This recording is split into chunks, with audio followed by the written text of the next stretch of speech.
Hey everybody, it is day 2 without caffeine, and actually yesterday was worse. Typically the second day is the worst, but last night I had a splitting headache. Headache is gone. Still kind of low energy, but hopefully tomorrow I'll be back. So yesterday I was in the cemetery talking about life and death. You know, it's a cemetery. Kind of hard not to think about death. And I was talking about how there's not going to be, for the most part, a single life extension treatment.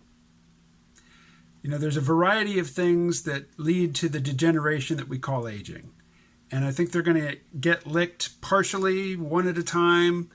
You know, the treatments will initially be very expensive, and it might be to the interests of the power elite to keep them out of the price range of, working people so that the working people die off. Depends on the state of robotics, I guess, For the present, human workers are still required. Anyway, a point I was trying to make was that you won't be faced with a decision. Do I take this life extension treatment and, live for another 150 years, or do I just live my natural life and die? Aging sucks. The body degenerates as we get old. Stuff hurts. Things fall off. Emotion, for me, it just withers on the vine. I remember the emotional response of listening to music that I really liked as a kid. I can listen to those same songs now, and they don't have that same effect. I mean, they're familiar, and they go down easy because they're familiar, but they don't supercharge my, emotions like they used to. Got to tell you, I mean, some people will disagree, but compared to sex in my 20s, sex after 40... nothing to write home about.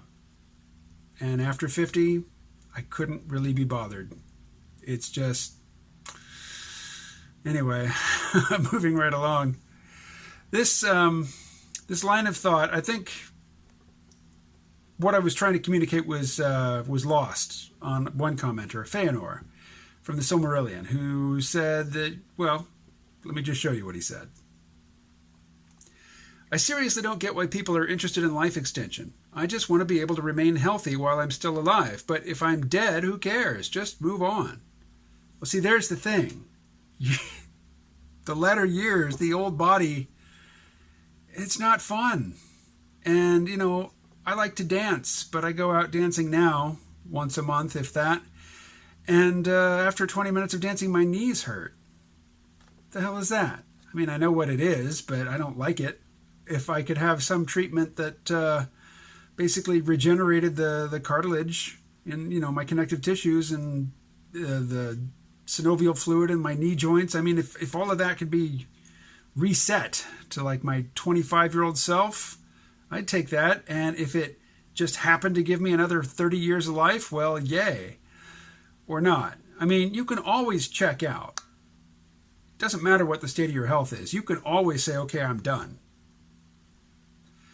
But if you're not done with life, or if you don't want to be done, if you're curious about the future, even if you're not really enjoying the present, but you think that better periods, better times might be coming that you don't want to miss out on, it would be nice to, have a sharp mind, good memory, teeth,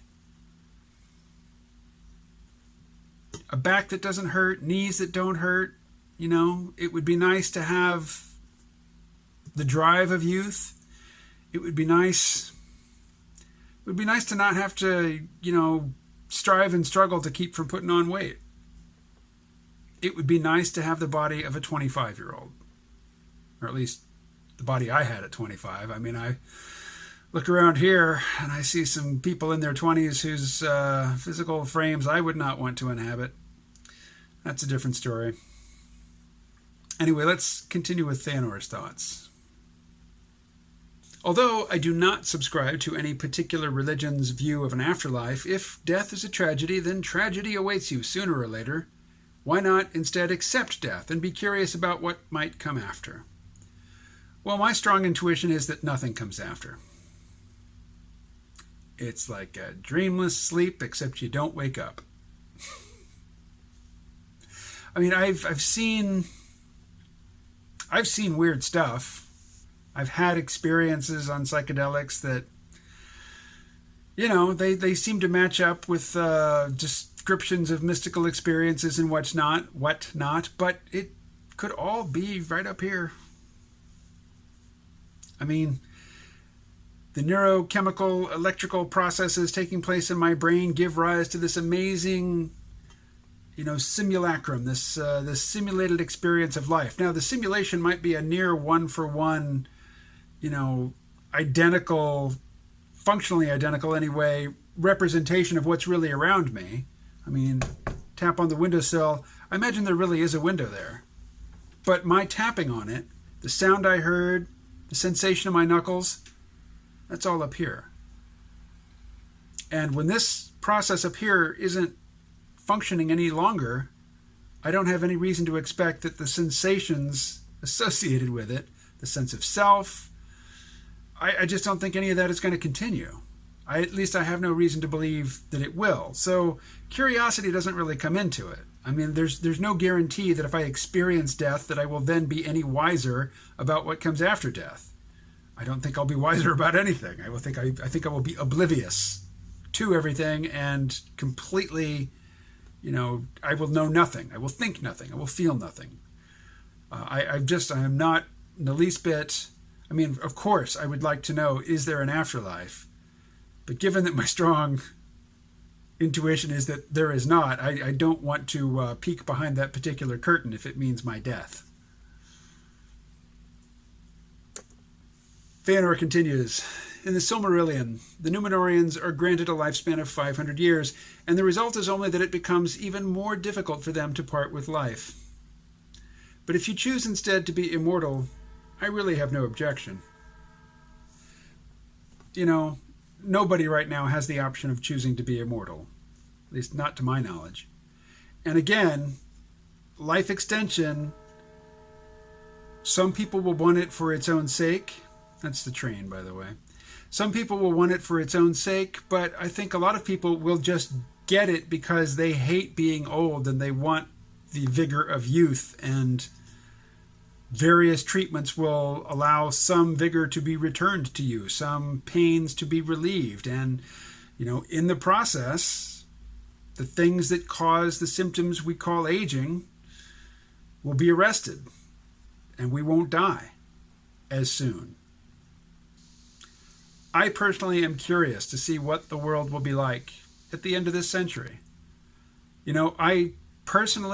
I'm growing more and more dismissive of the doomsayers on every topic, on every single topic where people are, prophesying death and destruction and fire raining down from heaven and, misery, dead rising, cats and dogs living together, all that good stuff.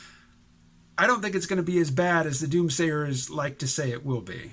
But, there's no telling. If I don't really have any realistic expectation of living for more than another, say, 30 years, I just won't know. I will have to satisfy myself with, the certainty that I will not get to see the end of this century and the state of the world at the end of this century, much as I'm curious to see what things will be like. Okay. I'm going to wrap this one up because the headache's coming back a little bit. Just a little. Obviously, there's a lot more to say on this topic. I'm not sure I'll say anything about it tomorrow, but I will talk to you tomorrow.